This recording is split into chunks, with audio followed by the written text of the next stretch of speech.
everyone. Welcome to this episode of Savvy Living, where in addition to showcasing amazing gifts, gets, and getaways, we also connect with experts on ways to ease and enhance our daily lives. I'm Merilee Kern, and today's show is another great one. Coming up, we'll be virtually traveling to some breathtaking locations to talk about the virtues of five-star private villa accommodations when traveling to some hugely popular vacation destinations. Plus, I have some other really great stuff on deck for you today. It's an information-packed show, so let's get to it.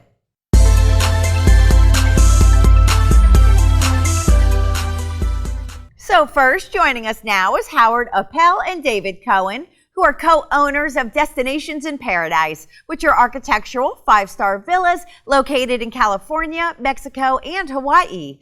Each are unique and offer unforgettable travel experiences.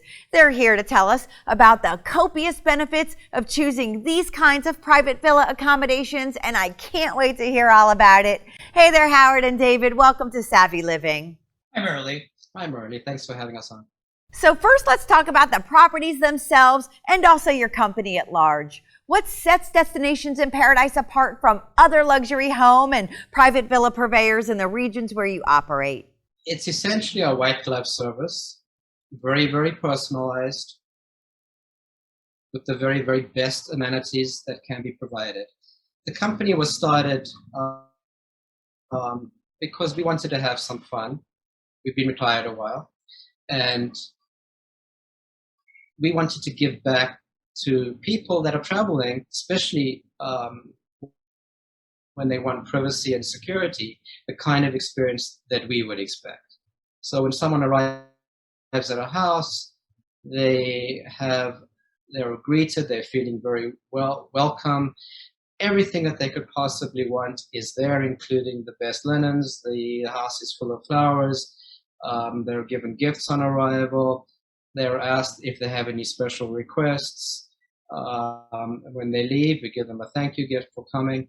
This is a very, very personalized experience. It's almost merely like you were having a member of your family that you haven't seen in a while come and stay with you. And you get up early in the morning, you're making them breakfast, you're making them feel at home, and this is their home. But the difference is that it's a five-star experience. And that's how we like to be treated when we travel.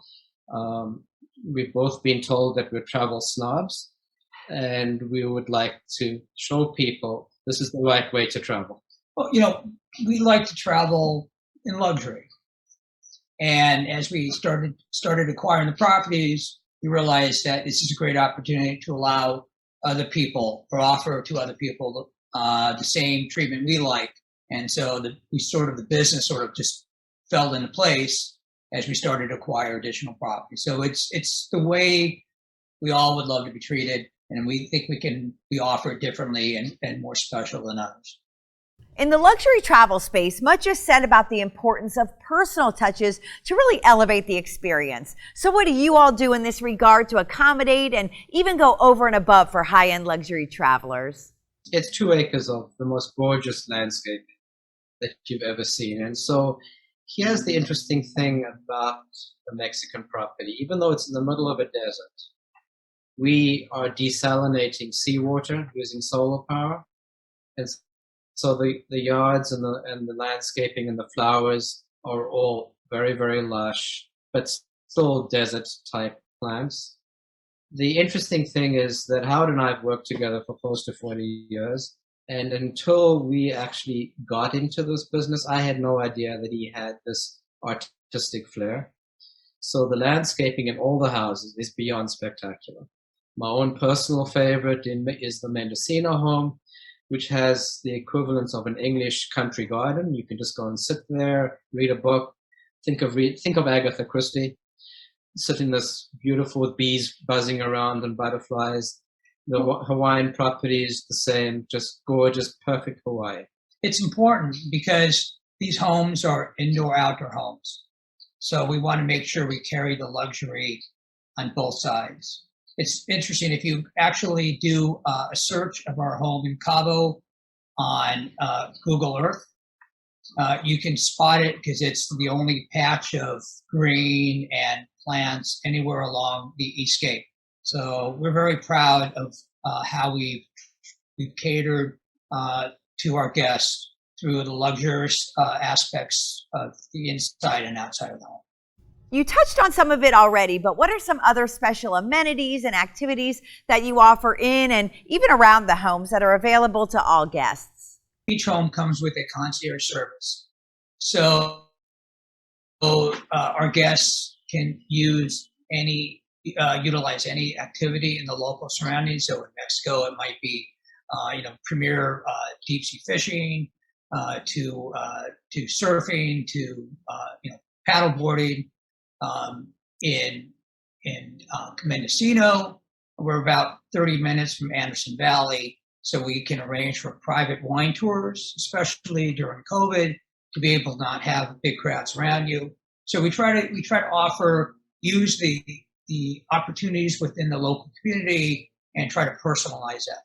Now, obviously, the homes in Hawaii and in Mexico have beautiful pools, swim-up bars, solar lighted tennis courts, a lot of amenities on property. In fact, when we travel to Mexico, I think in the 7 or 8 times we've been there, I think we've left the property twice. There's no reason to go because everything is there with you. And so whatever you want to do, whatever the guests would like, we can make it happen.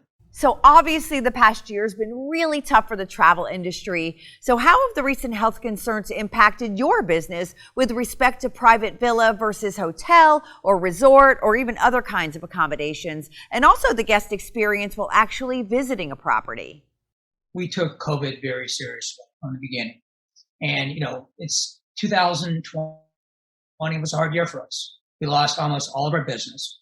But we used that opportunity to continue to enhance the properties. So even now, when guests come to the property, they're greeted in a manner that provides them health and safety.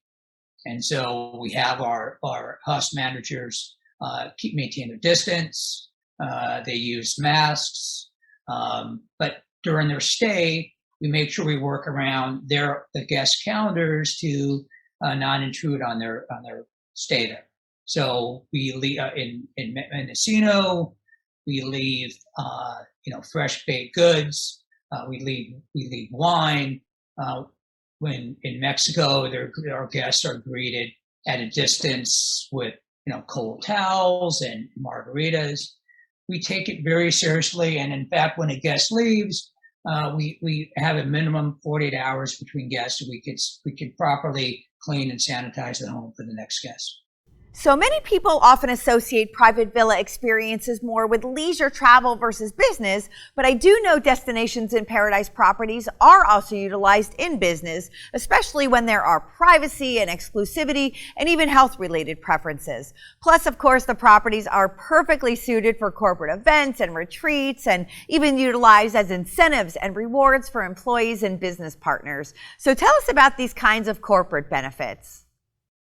So it's a fantastic question, and I'm not using that word just for puffery.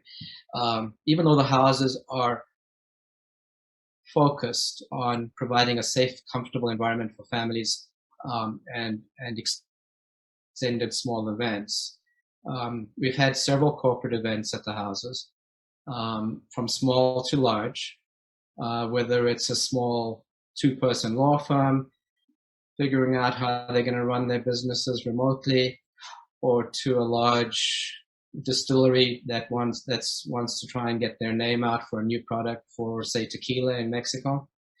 And we've had weddings. And the other type of business, of course, living in today's world with social media, are people like rappers that want a place to chill out and rethink what their next shows are going to be, what their next social media events are going to be. We've hosted at the event to release turtles. And as Howard talked about in a previous segment, we released 600 baby turtles in the beaches of Mexico, because very few people understand that there's only 7 major species of turtle on the planet. 6 of them are endangered. And so we as a business event for that particular university in Mexico, allowed them to have a meeting, and then as their reward, we paid and supported their release of 600 hatchlings. So we try and address everything that we can corporate-wise. Howard's had some dealings with some movie studios that are interested in hosting either corporate get-together in terms, again, business strategy meeting for themselves, or focusing on the homes. And in at least 2 instances that I can recall, a request to consider using the homes to make a movie production. So all the homes offer unique opportunity to host business meetings, from the very large, as in Mexico, to even Mendocino for smaller meetings. So they're all unique and offer the privacy and security and comfort to host any size meeting. And one of the things, just as an add-on to that, Merilee, is that each of the houses has the ability to cater for large and small groups of people. If we bring chefs in, that event never ever needs to leave the property. The house in Mexico, for instance, has 2 kitchens that are fully capable of catering to as many people as we can get onto the property. But each of the houses is built, has the ability to cater internally and not rely on outside services. So how about philanthropy? Anything you care to share on that front? So Howard and I have an affinity for animals. Not just Howard, but his family as well. And if you visit Howard's house, you'll find 10 cats and 3 dogs and 500 koi fish. I'm exaggerating a bit, but it does feel like visiting a bit of a zoo. Don't forget the turtle, which we've had for 25 years, and 2 African spur-thigh tortoises that roam around the backyard. So just so you know, Howard's turtle that he paid $5 for has had probably veterinarian bills in excess of $10,000. Well, it's a life that needs to be preserved. But this is, our focus is on helping disadvantaged, whether they're animals or whether they're people that are interacting with animals. So in Mexico, for instance, we are actively involved in the capture and release of turtle hatchlings, primarily because the beaches are being trampled by tourists, and so the eggs get trampled. So we invest and in a program that saves the hatchlings and releases them. We've gone as far as Africa, where we support a brand new shelter, the first of its kind in Northern Africa, where stray dogs are brought in and they're vaccinated against rabies, because rabies is a huge issue in Africa. Once you're bitten by a rabid dog, you probably will die unless you get to hospital within 2 days. But these dogs are also mentored to become companions for the large number of people that are being captured as teenagers or taken away to camps by some of the guerrilla warfare over there. And so the dogs are matched with these people in a PTSD type environment so that they can become members of society. We support a young woman that's going to college through our funds. We do a lot of work on Kauai with the Kauai Humane Society and support them. We were one of the first people to begin paying to fly animals off the island as a charitable event for the society, so animals could be flown to shelters on the mainland.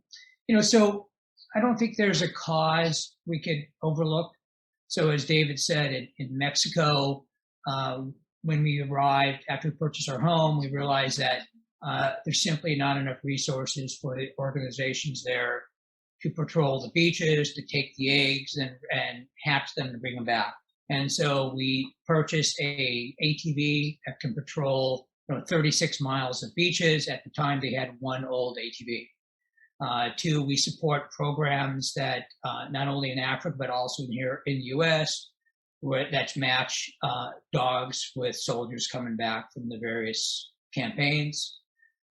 We also use our homes to raise funds for other charities. So, as an example, the homes are rented quite often, but not all the time. And so, just recently, we've supported the San Diego Fleet Museum in various fundraisers where we donate our homes to raise funds. The one that happened this past June raised close to $200,000. Okay, we all love a good backstory. So where did it all start for you guys? What actually made you want to enter the luxury home rental space in the first place?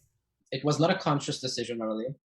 We fell into it by accident by buying the first house because we wanted a house that was in Hawaii that we could enjoy ourselves. So, Dave and I have thought of buying a home in Hawaii for many, many years. And it just so happened one day I was laid up with a bad back, and David came over and we were talking about an auction for a property in Kauai. And it just so happened within a span of 30 minutes and without telling my wife, we ended up buying a property on the North Shore of Kauai. And so from there, after that sort of sunk in, we looked for other properties to purchase, and we purchased, three additional homes.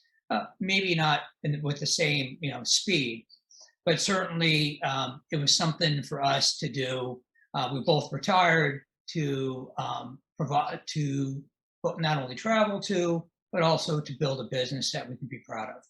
Unfortunately, because the homes are now so popular, Merilee, we don't get to see them that often unless we're purposely setting out to do a maintenance trip, and which we do at least every 3 to 4 months if possible, just to make sure, and Tara laughs at me specifically on this item, to make sure there are no scuff marks, to make sure that the chairs and the linens on the chairs are clean, to make sure that the kitchen equipment is right, to make sure the air conditioners are working, because it's hard to run that type of property remotely.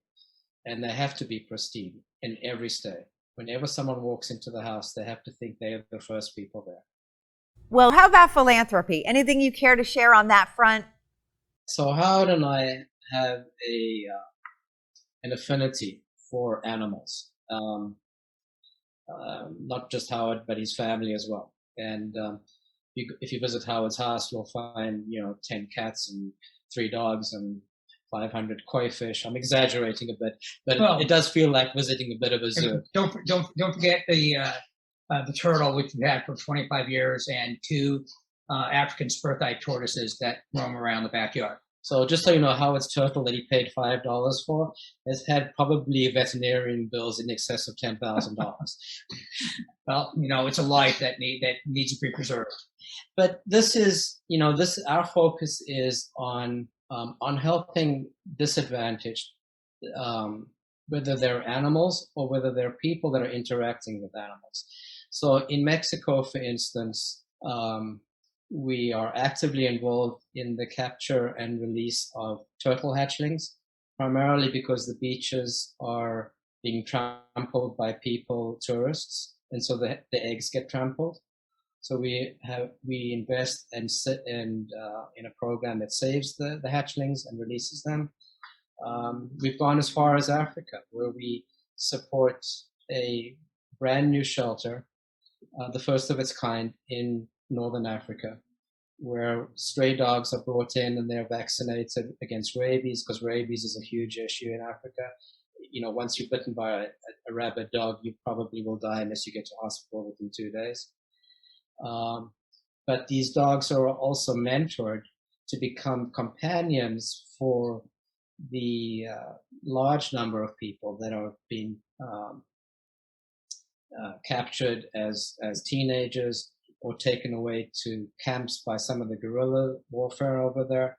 And so the dogs are matched with these people in a PTSD type environment so that they can become members of society. We support a young woman that's going to college through our funds. We do a lot of work on Kauai with the Kauai Humane Society and support them. We were one of the first people to begin paying to fly animals off the island as a charitable event for the society, so animals could be flown to shelters on the mainland. So I don't think there's a cause we could overlook. So as David said, in Mexico, when we arrived, after we purchased our home, we realized that there's simply not enough resources for the organizations there to patrol the beaches, to take the eggs and hatch them to bring them back. And so we purchased a ATV that can patrol 36 miles of beaches. At the time, they had one old ATV. Two, we support programs that not only in Africa, but also here in the US, that match dogs with soldiers coming back from the various campaigns. We also use our homes to raise funds for other charities. So, as an example, the homes are rented quite often, but not all the time. And so just recently, we've supported the San Diego Fleet Museum in various fundraisers where we donate our homes to raise funds. The one that happened this past June raised close to $200,000. What about your plans for the months and even years ahead? What are some of your short and even long-term goals, whether for the properties themselves or your company overall? We sort of have reached a point where we are looking to purchase additional properties. One of the properties that we have homes on the beaches, but we don't have homes in the mountains. So we are looking to acquire homes, whether it's in Wyoming or in Montana. Personally, I would love a log cabin home. Maybe not something the size of what Abraham Lincoln was born in, but something more extravagant. And I think that's where we want to expand here in the U.S. so we can also enjoy the homes. And it's certainly easier to travel, throughout the continental U.S. than in other countries. But a home in Wyoming, Merilee, if you've been there, if you go down to Jackson Hole and you wake up in the morning and you look at those spectacular mountains, you go out and see the elk, and you go out and you go skiing in winter, or day-long hikes or bicycle rides in these beautiful lakes. But come home to comfort and security, knowing that you're coming home to a really comfortable home, whether it's in winter with a huge fire roaring in the fireplace, or whether it's in summer and your children are playing outside in the yards, and there's a chef cooking for you or barbecuing for you. We want to bring that experience to the middle of the country. We're not eager to bite off more than we can chew. We want each home to be special, and so we spend the time to make sure that's the case, and it has our personal touch. Well, you clearly have so much to offer both leisure and business travelers, and in spectacular form. So thanks for joining us today to provide that really helpful insight. Merilee, thanks for having us. It's been fun chatting with you.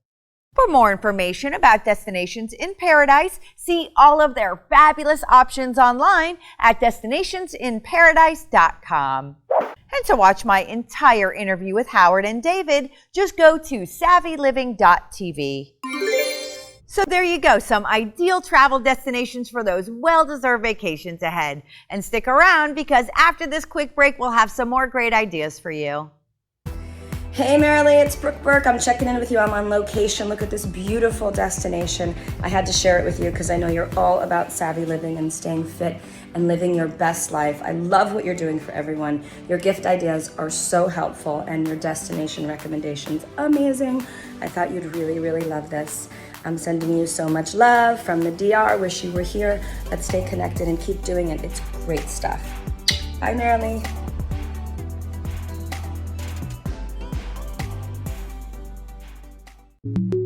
WELL exists to solve some of the problems that are getting in the way of digitization and interoperability. We're very passionate about this because we believe that increased digitization yields better outcomes. We're also investing heavily in digital. While healthcare in Canada is very accessible and affordable, a lot of times what we find is that patients are paying with their time. We're very proud to already be a player in the electronic medical records space. We support hundreds of clinics, thousands of doctors, and millions of patients across the country. Everything that we do at WELL is designed to put people back in control of their healthcare. This means empowering patients to take a greater role and interest in their own healthcare. Studies show that anytime that happens, outcomes improve dramatically. The problem is people are not empowered. They don't have the tools, and that is what WELL is aiming to change. That is what true healthcare is, and that is what we are focused on.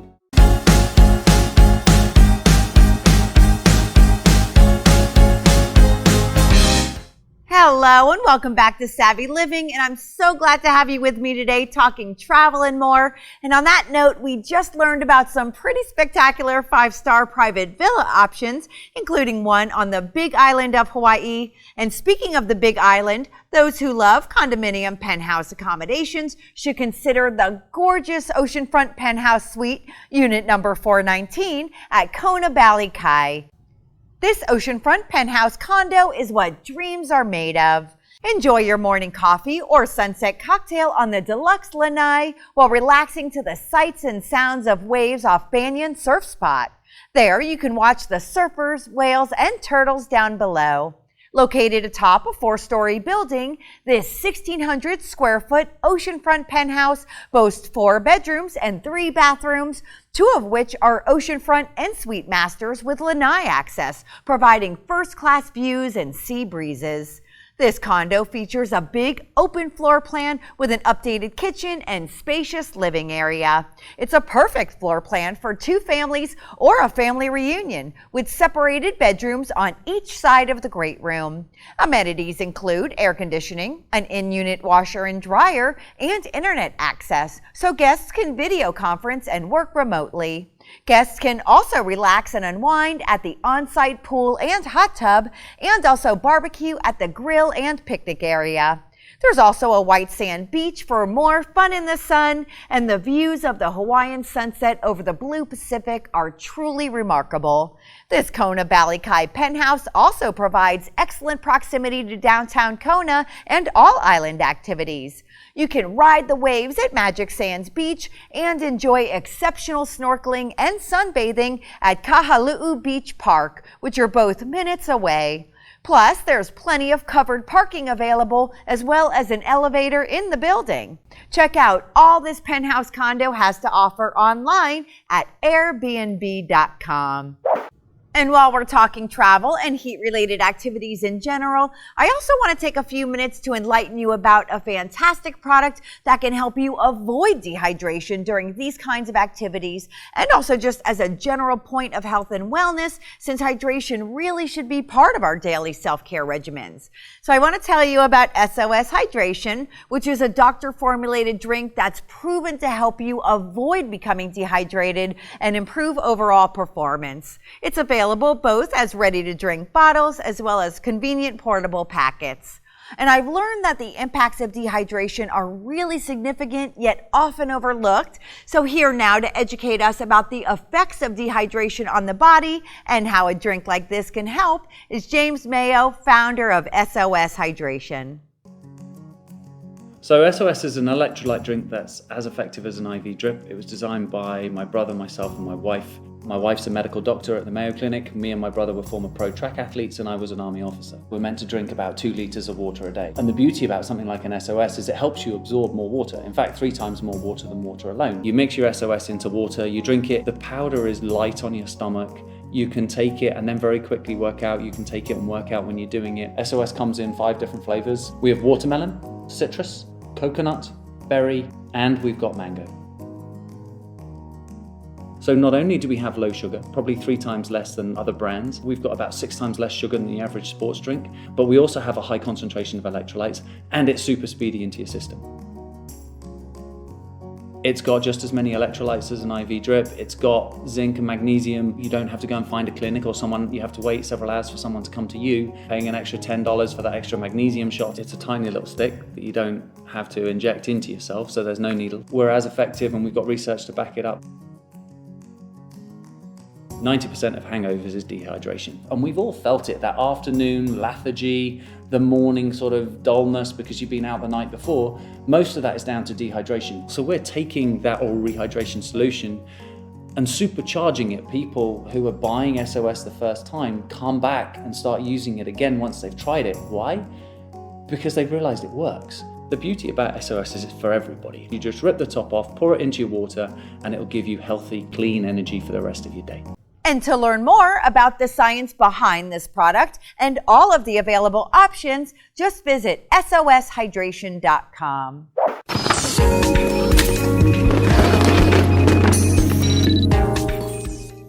Also on the health front, joining us now for our lightning round, One Question with an Expert feature is Hamid Shabazi, who sold his previous company to PayPal for $304 million and is currently the founder and CEO of Well Health Technologies, a digital health leader backed by billionaire investor Sir Lee Ka-shing. Hamid is here to tell us about some noteworthy current events at the company. Hi, Hamid. Welcome to Savvy Living. Hi, thanks for having me. It's great to be here.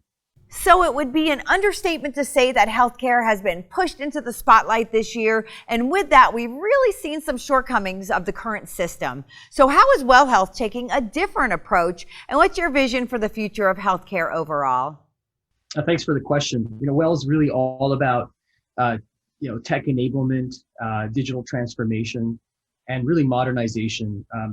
What we saw with our healthcare system, both here in Canada and the United States, is that we saw the effects of healthcare lagging behind other sectors in terms of being able to support digitization. And so there was obviously quite a bit of acceleration, which was both really great to see from a sector evolution perspective, but it was also painful for a lot of people. At Well, we're really focused on this kind of positive disruption that's occurring as a result of digital enablement. And a big part of our platform is about both practitioner and patient empowerment. So let me break both of those down.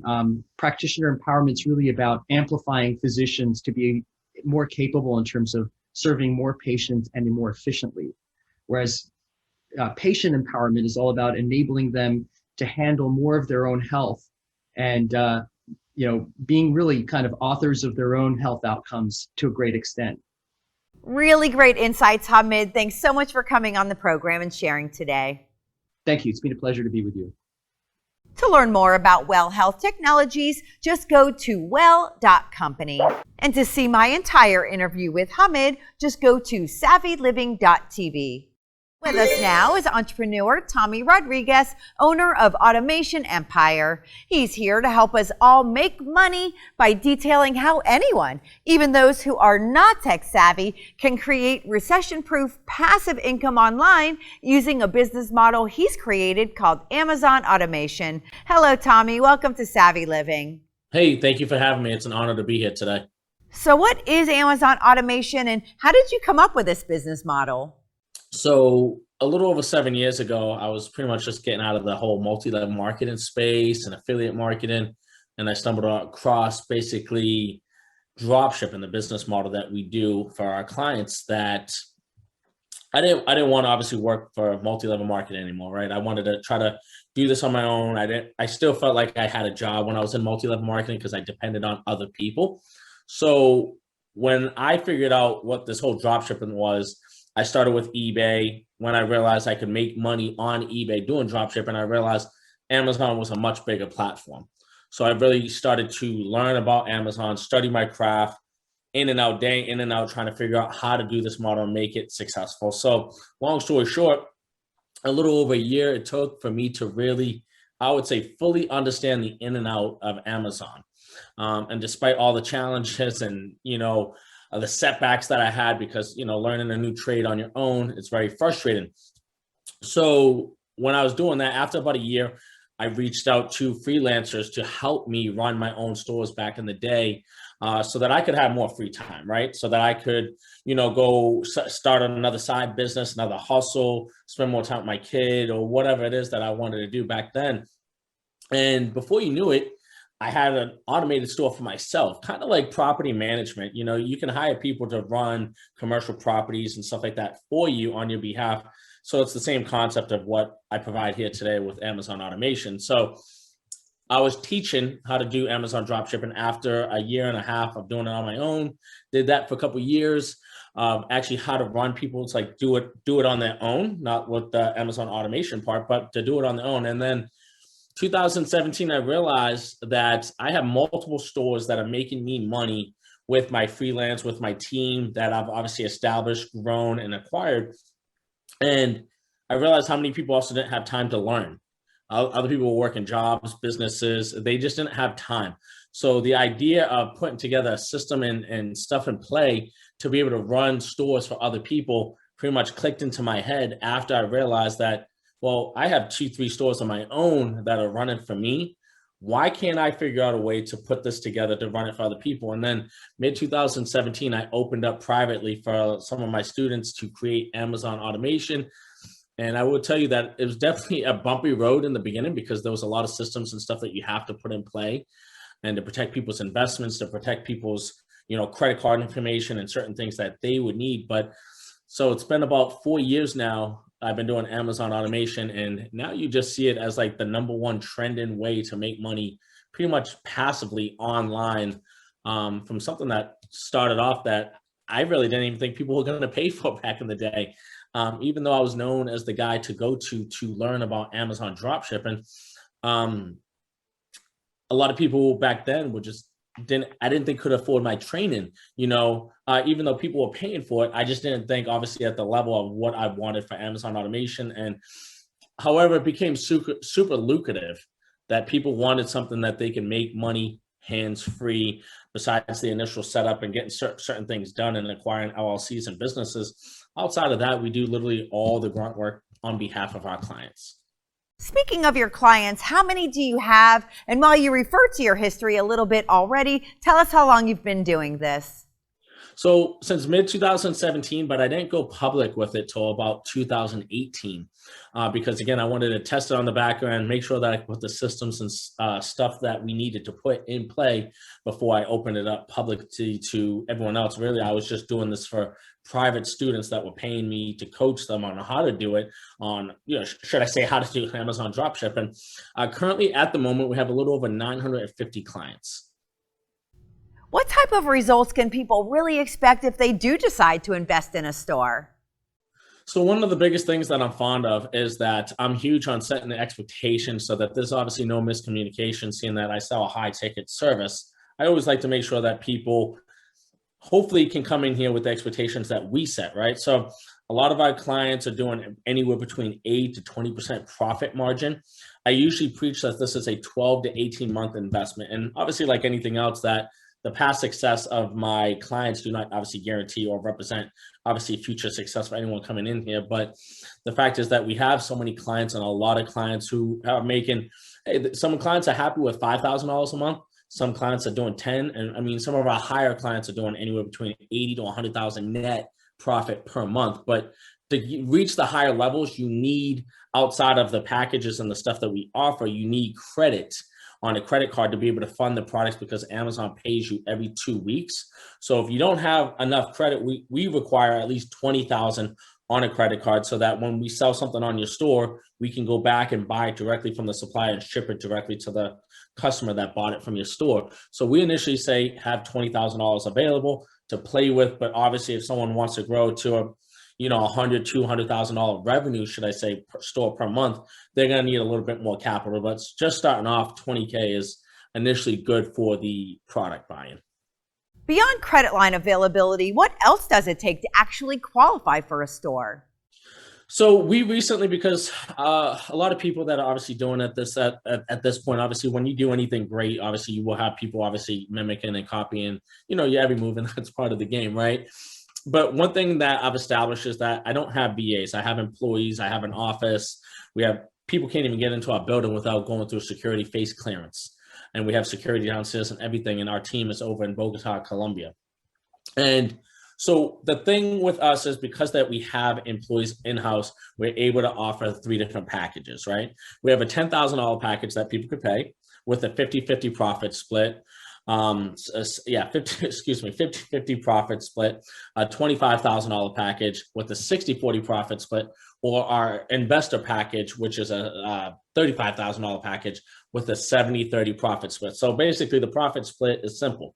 If we make you $10,000 net profit per month, let's just, say 10,000, that let's say on the 35, you would obviously keep 70% and you would pay out 30% once a month. One of our biggest requirements that we have outlined and very detailed is to make sure that people have, of course, their own CPA and their own bookkeeper, because like any other business, you want to make sure that the numbers that you are getting are obviously accurate. And obviously, if this is still your business, you want to double verify that the numbers that you're getting are obviously correct. So if you can tell anyone who is interested in getting started with e-commerce, but just doesn't know where to start, what would you say? It's obviously because obviously I offer this service, it's really biased for me to say anything different. I would tell people if they don't have the initial cost for any one of my packages, again, this kind of references to go back to a mentor, and you can find someone or just YouTube and just study your butt off and get it to a point where you are making maybe $50 or $100 a day, maybe even, again, on the smaller side, to get it to a point where you can financially afford and mentor, or obviously someone like myself for this service. I think the biggest perks of my service is the fact is that you don't have to go through all the confusing stuff. You have to do some initial setup, LLCs, tax exempts, and little things like that. But once that's all said and done and we have permissions on somebody's storefront, literally everything is pretty much hands off at that point. But I would recommend someone to start smaller if they don't initially have the investment, obviously, for my service, to get a mentor and hopefully have them help you make even $50, $100 a day in actual profit. And then once you get to a certain point where you're comfortable, then you can invest into something bigger so that you can keep scaling and growing your brand or just your investments. How can people contact you if they are interested in learning more?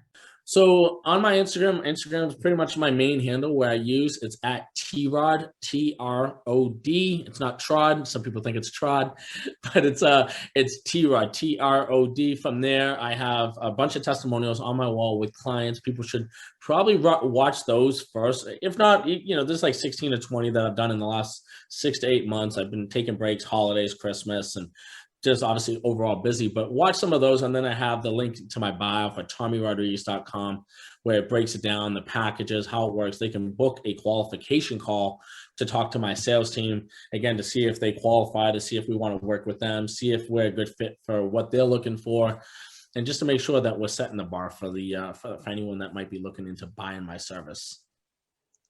Again, to learn more about Tommy's Amazon automation opportunity, visit TommyRodriguez.com. Wow, I learned so much today, and it was really great to have you all with me. Okay, everyone, that's it for this episode of Savvy Living. And if you missed any part of today's show or just want to watch any part of it again, just go to savvyliving.tv. And you can also connect with me on social media on Facebook, Twitter, Instagram, and Pinterest at LuxList Reports and LinkedIn at Merilee Kern. See you again soon, and until next time, stay fabulous.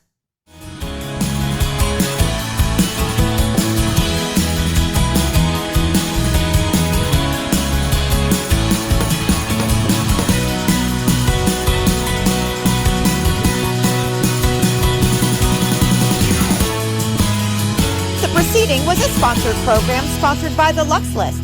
Promotional consideration is paid for by some or all of the following.